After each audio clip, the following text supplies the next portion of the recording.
Okay, we need to start with, let me zoom out, 15 by 10 jelly roll pan. And then we line it with parchment, like this.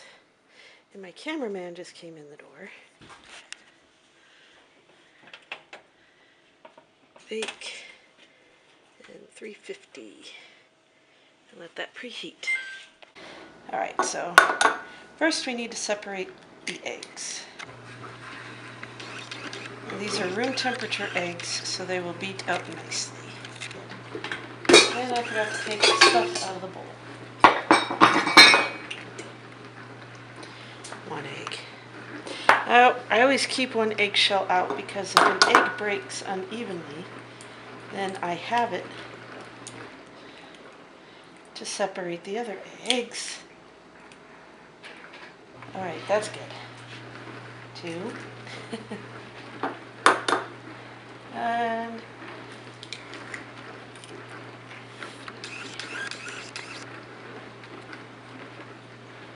alright. Now we're just going to put the beater on here and we beat this until it's light colored. Okay, as the mixer sound is annoying, I'm just going to talk over it. We're going to add here 1 teaspoon of vanilla. And then we just want to make sure that that gets mixed in really good with the eggs. Next, we want to add 1/3 cup of sugar.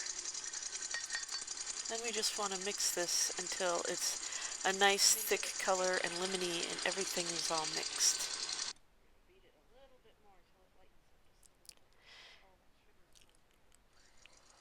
And we're going to continue to mix here just to make sure that all the sugar is incorporated as well as the vanilla. And here you can just see that it's lightened up quite a bit. Now we're ready for the next step. We have 1/2 cup of flour and alright, another 1/3 cup of sugar. Okay, so 1/3 cup of cocoa powder goes in with all of this. Alright, so baking soda. It's a small cake, but I'm going to take out a little bit of leavening. Again, because of the problems that we have with high altitude here. I'm not really measuring, I'm just kind of eyeballing it. You want to use a full 1/2 teaspoon though, if you're at sea level. And if you're higher than me, use less. And then a teaspoon of salt. And now we mix. Here's a spoon. And we just want to get these kind of incorporated here. Alright, that's good. Now we got to get some water. And we add it to the egg mixture alternately. So I usually do about half and half. Half water, half this. And we're going to have to mix it in the bowl so it doesn't splatter all over. Alright, so we're going to start with about half of this mixture, give or take. And then we're just going to stir that up a little bit so it doesn't go all over when we turn on the mixer. We'll get this started a little bit.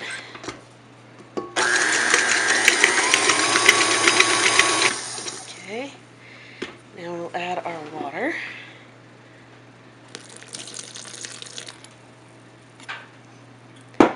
And stir it up some more.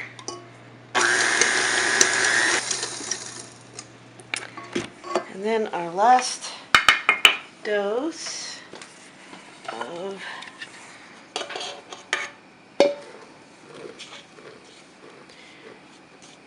the cocoa powder mixture.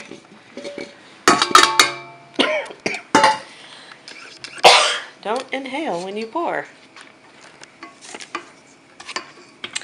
Alright, and now we're going to mix well. Alright. We switched bowls, and we have a little hand mixer here. So what we're going to do is we're going to beat these until they're stiff.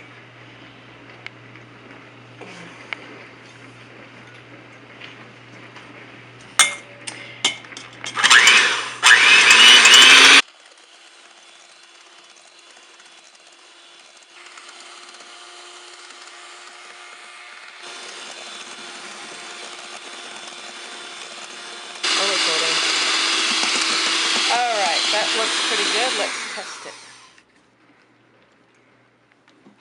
And when the peaks stand up like this, now we have stiff peaks, and now we're ready. Fold this into the chocolate mixture. Oh, great now. Alright, I know that the cameraman is going to want to lick that, so I'll set it aside for him. He has a smile on his face. Well, don't worry, if you don't want it, I'll lick it. Alright, so we're going to take our egg whites. We're going to plop them into here. And we don't want to overmix these because all that air that we just put in there will escape. And we don't want to do that. So we just go down the side of the bowl and fold it over. And it's going to take a few times. And you really got to turn the bowl on this to make sure that you get it incorporated. Because all that chocolate is really thick and heavy, and we want it to be a little light and fluffy. Now, whipping the egg whites can make stuff a little dry, and this cake is going to come out dry, which is good, because what we're going to do with it is going to moisten that cake right up, and you won't ever know that it's dry. That's why I added a little bit of water when I put water in, but I pretty much stayed with the third a cup. Added like maybe a teaspoon extra water. Alright, we're almost there. So, I have my pan prepared. I'm not going to do anything extra to the parchment paper. And then after this, we're going to make the filling. Get that last little bit in there. Perfect. Right now, it's time to fill our pan. So if you have foil, make sure that it's greased up really, really good.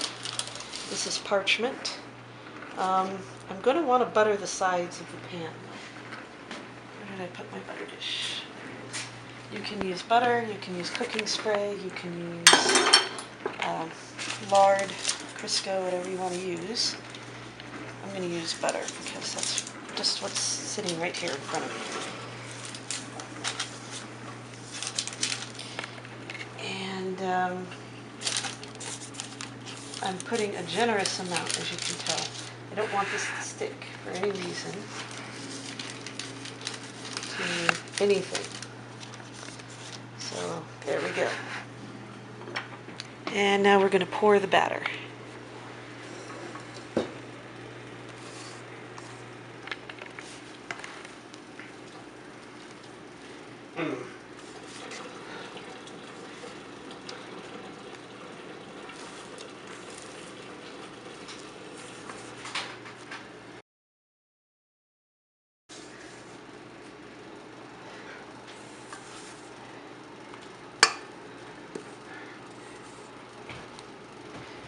And now I get to lick the bowl. No, I'm kidding.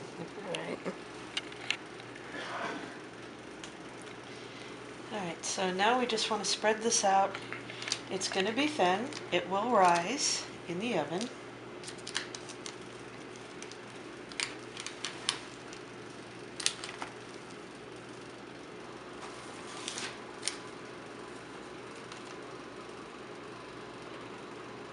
But it won't rise a whole lot, which is good because there's not a whole lot of room for it to rise. And yes, this pan looks small, but it's just perfect. I've made this many times before, and it's always turned out really nice. Okay, that is it. So, Now we're going to put this in a 375-degree oven, and we'll check on it when it's done.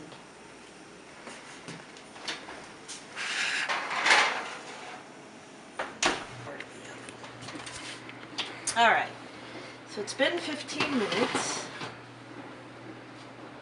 I'm going to leave it in for another couple minutes here. But while that's cooking, let's do our prep work.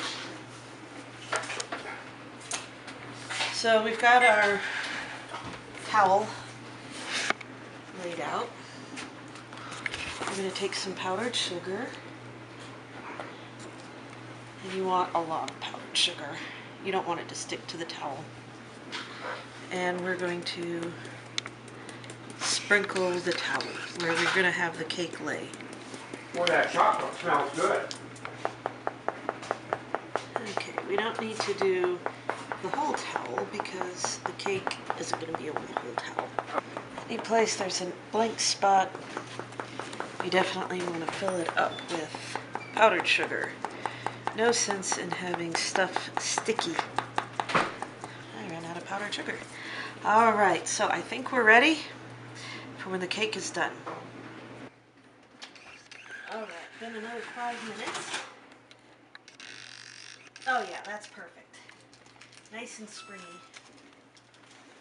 I'm gonna set this up here and turn off the oven. Oops. Now we need to get it out of the pan and onto the towel. And the best way to do that is with... Alright, now we gotta get the paper off. Slowly.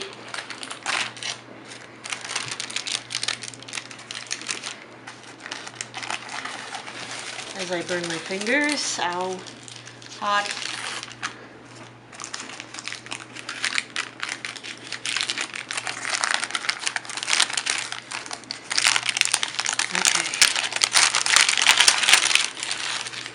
Peeling from this side, so we'll take it off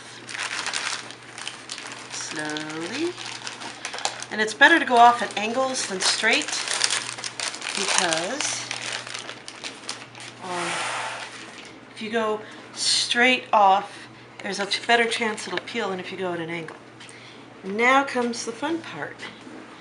We're going to take this and we're going to gently, carefully, and if the cake breaks a little bit, there's not a whole lot you can do about it. Roll it up just like that. And that's going to sit there until it's fully cool, and we're going to put it on a wire rack. And we're going to, while it's cooling, we're going to make the filling.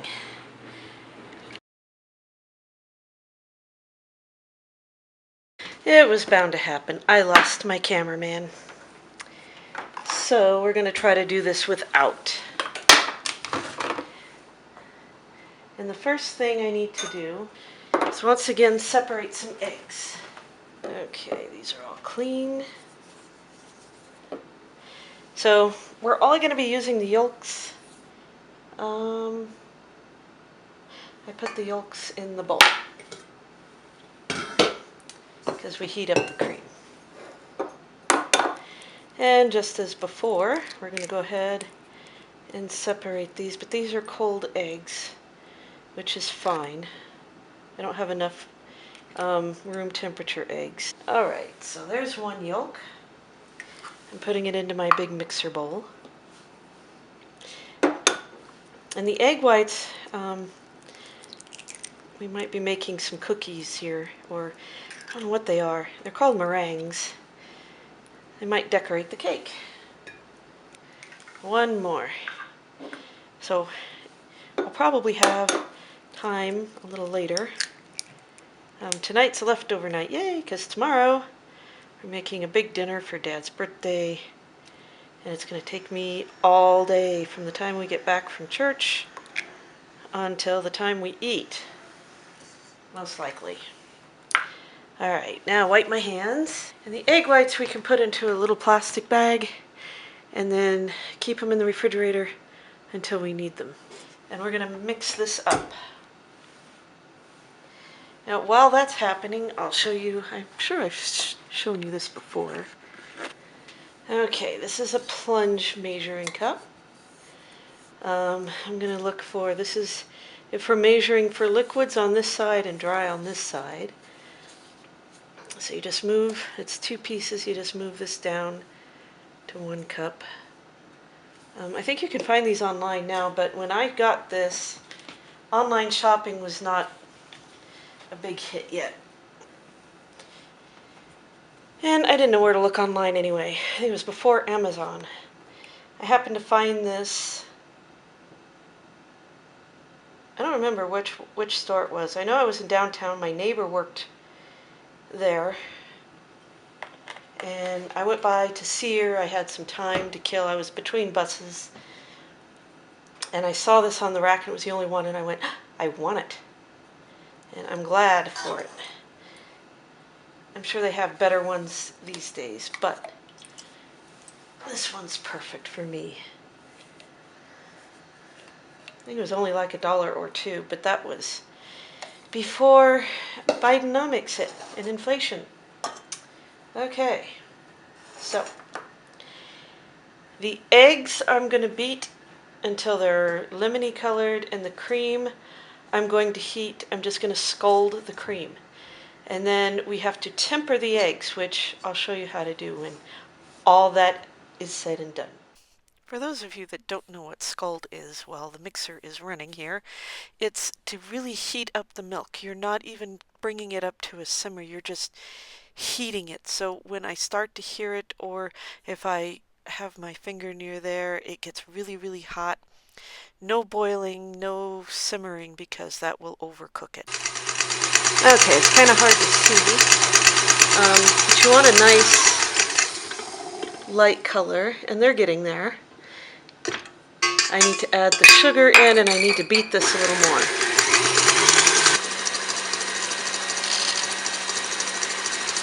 Okay, you can see the traces that it's making in the bowl, so they're nice and thick.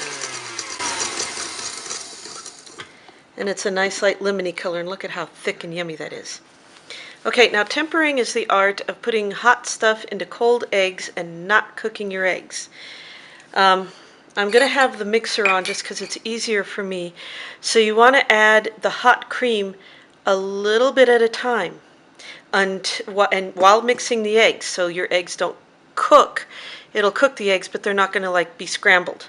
The first time I made this, I didn't do that, and I ended up with scrambled eggs in my mousse, which I strained out, and it was okay, but I learned a lot. Let's put it that way. So now we're going to add the milk, or add the cream to this. It was just starting to bubble. It's been sitting on the stove, so it's still nice and warm. It did not boil. It's probably just a little over the scald point, but because we're at a higher altitude, I'm not going to cry over it. It's lower temperature than it would be where you live, unless you're on top of a mountain. So let's get the cream added in here, and then once we've added at least half of the cream into the eggs, then we can take everything and put it back in the pot so we can finish cooking everything together. So I'm going to put this on stir.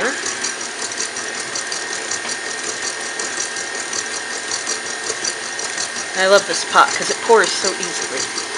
So we just want to add a little bit of hot stuff at a time.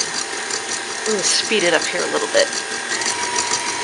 I don't want it too fast. And we're just going to add a little bit at a time and let it get mixed in with the mixer. You don't want to... Alright, let's try that. Alright, so... it helps that I'm playing with the camera too, so I can add just a little bit at a time. And usually I'll do more than half. Most recipes say half, but I always do a little bit more.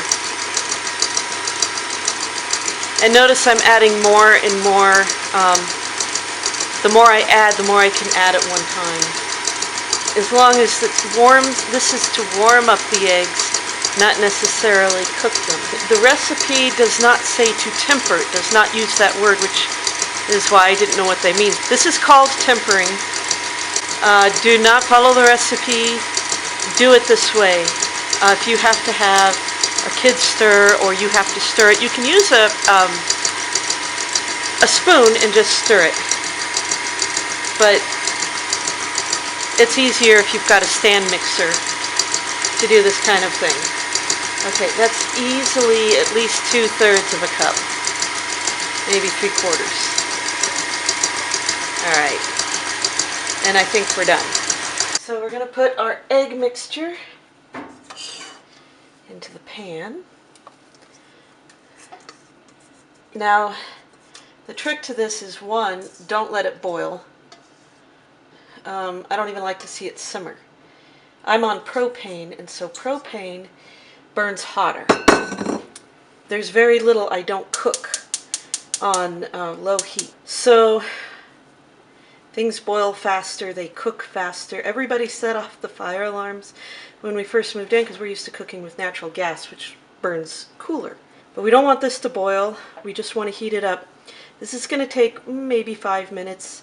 At sea level, it's until it thickens. It's not really thick. It drips really fast off the spoon. So I'm going to go ahead and let this cook for probably 15-20 minutes, and we'll go from there.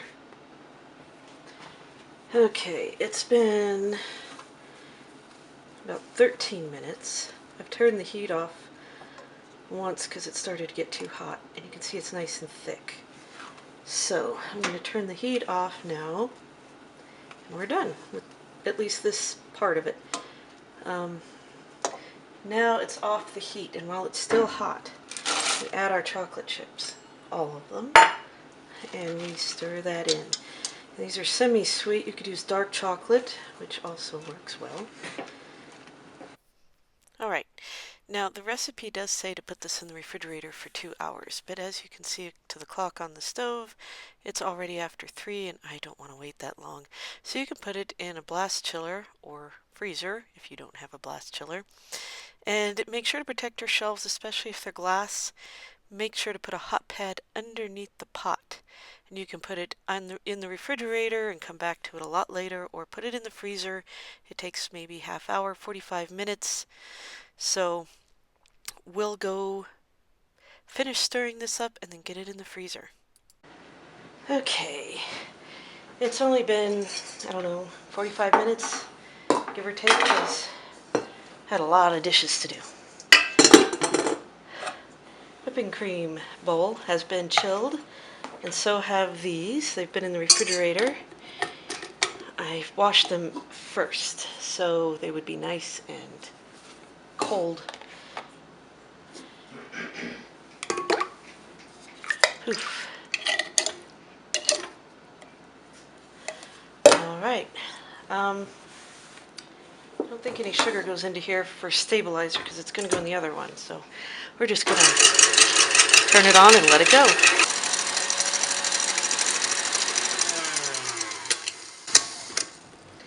And we will stop before it becomes butter. One thing about my mom is she was always worried that the whipping cream would become butter. So I would never get really stiff whipped cream. It was always runny. Ran all over the pie. That's as good as it's going to get, I guess. We'll get this out of the way. Now, add the chocolate, which has been cooling. By the way, this whipped cream took, 3 minutes, 4 minutes. It works so much better when you put your beaters in your bowl in the refrigerator first. Since I no longer have a cameraman, I might get to lick this all by myself.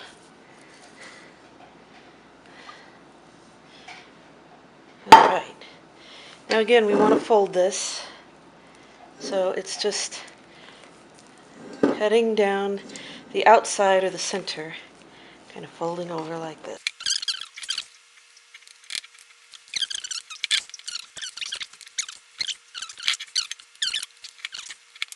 Okay, so our cake is cooled, and now we're going to unroll it.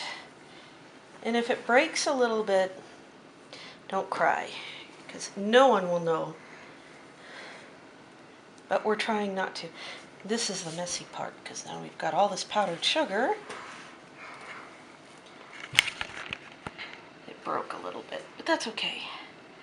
It will taste just as good once we get it filled. All right, now we're going to take our chocolate mousse mixture that we just made,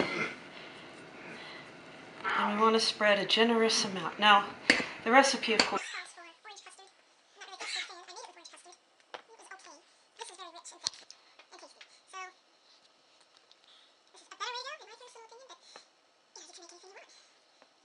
with chocolate, which I usually do, use orange custard.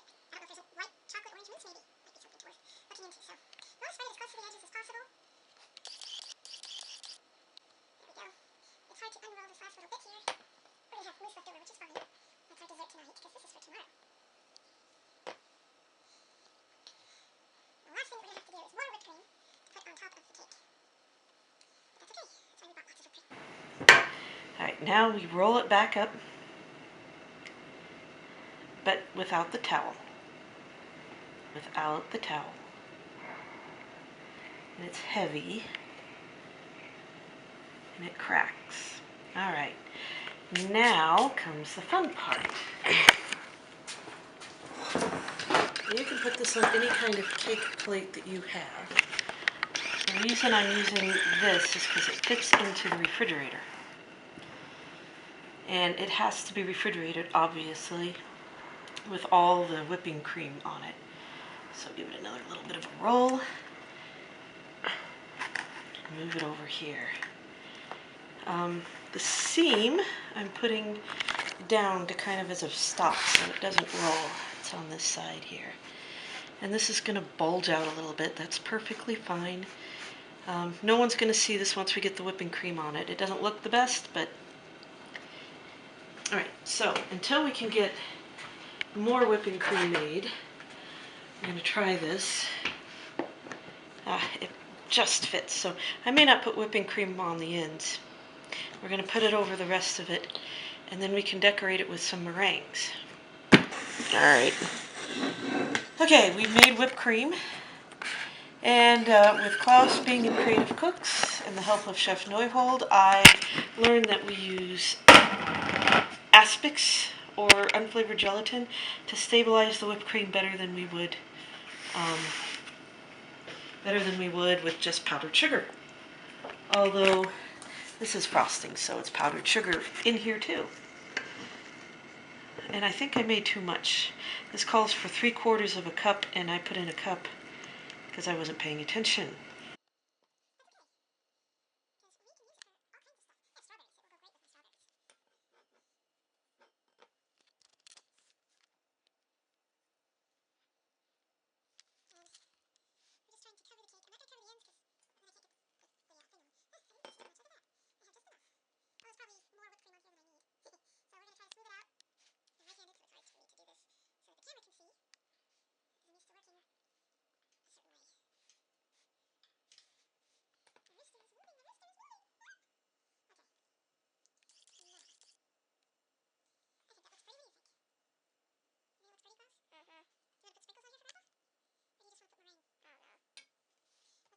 We're going to put some sprinkles on here. And if I get around to making meringues before we cut the cake, we can decorate with meringues. I'll make them colorful somehow. Now, Grandpa hasn't seen it yet. He's outside. So he's hopefully not going to see it. He did ask what it's for. He seemed surprised when I said it was for his birthday. But he'll get to see it tomorrow night. So... Happy birthday to you. Happy birthday to you. Get over there. Happy birthday, dear Grandpa. Happy birthday to you. Get over there, Klaus. Come on. Just blow. All right, we'll cut some cake now. Yeah. Thank you. Oh. Chocolate pretzels? Yep. Thank you. You seem to like those. You get a cake, you get dinner, and you get pretzels. We couldn't find a watermelon. Yeah, right now about the only way you can get watermelon, get cut ones, or ask for them. They've got them in the back, but you gotta ask. Yeah, and they're no good. Usually not. Not this time of year.